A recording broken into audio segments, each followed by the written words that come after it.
Oke, kita kembali meninjau tahap evaluasi kasus-kasus industrial hygiene.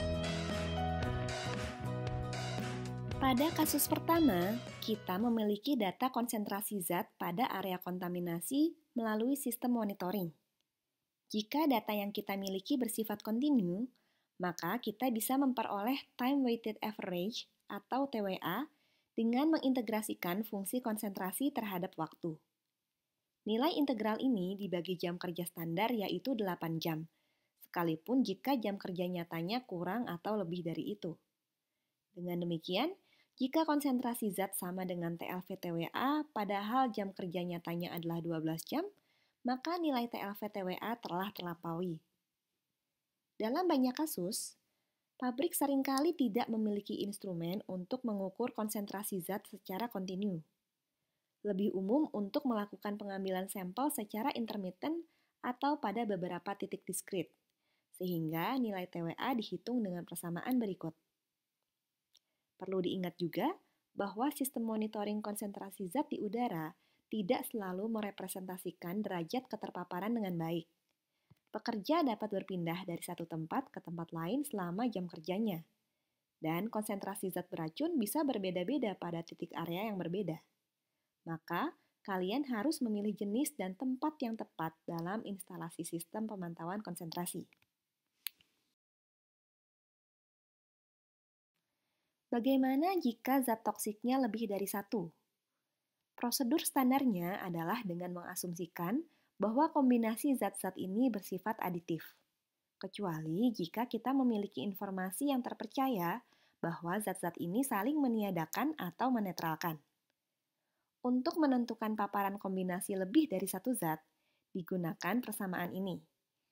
Jika combined exposures melebihi 1, maka paparan telah melewati batas yang diperbolehkan, alias overexposed. Cara lainnya adalah dengan menentukan nilai batasnya dahulu, yaitu nilai TLV-TWA campuran dengan persamaan berikut. Jika total konsentrasi campuran lebih dari nilai TLV-TWA campuran ini, maka paparan telah melewati batas.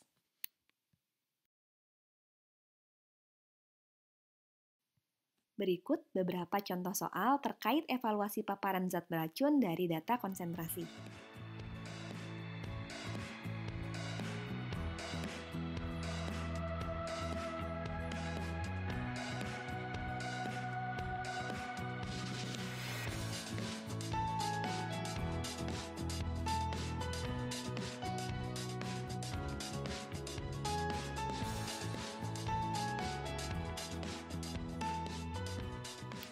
Kasus kedua, evaluasi keterpaparan pekerja terhadap partikulat. Berdasarkan teori toksikologi, partikulat debu yang paling berbahaya untuk paru-paru adalah partikulat dengan ukuran 0,2 sampai 0,5 partikulat Merer. Jika lebih besar dari 0,5 pm, partikulat tidak dapat terpenetrasi ke dalam paru-paru. Sementara jika lebih kecil dari 0,2 pm, partikulat tidak akan sempat mengendap di paru-paru dan biasanya terhembus keluar bersama udara. Evaluasi kontaminan berupa partikulat dilakukan dengan cara yang sama dengan evaluasi uap zat toksik. Seperti halnya uap, partikulat zat memiliki TLV yang berbeda untuk masing-masing zat. Bedanya, kita tidak menggunakan satuan ppm, melainkan miligram per meter kubik atau mppcf, alias millions of particles per cubic foot. Berikut adalah contoh kasus evaluasi partikulat.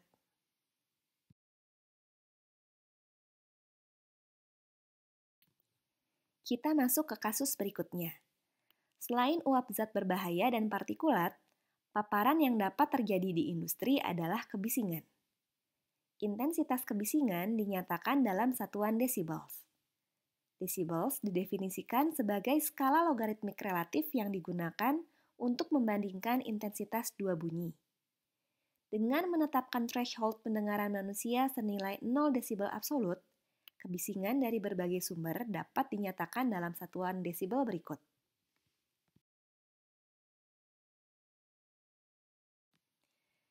Evaluasi kebisingan dilakukan dengan persamaan yang sama dengan uap zat beracun maupun partikulat. Bedanya, kita tidak menggunakan konsentrasi zat, melainkan jumlah jam paparan alias hours of exposure.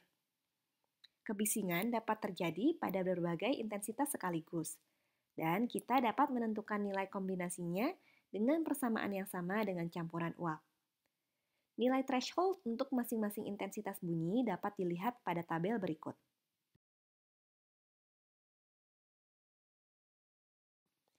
Berikut adalah contoh kasus evaluasi kebisingan.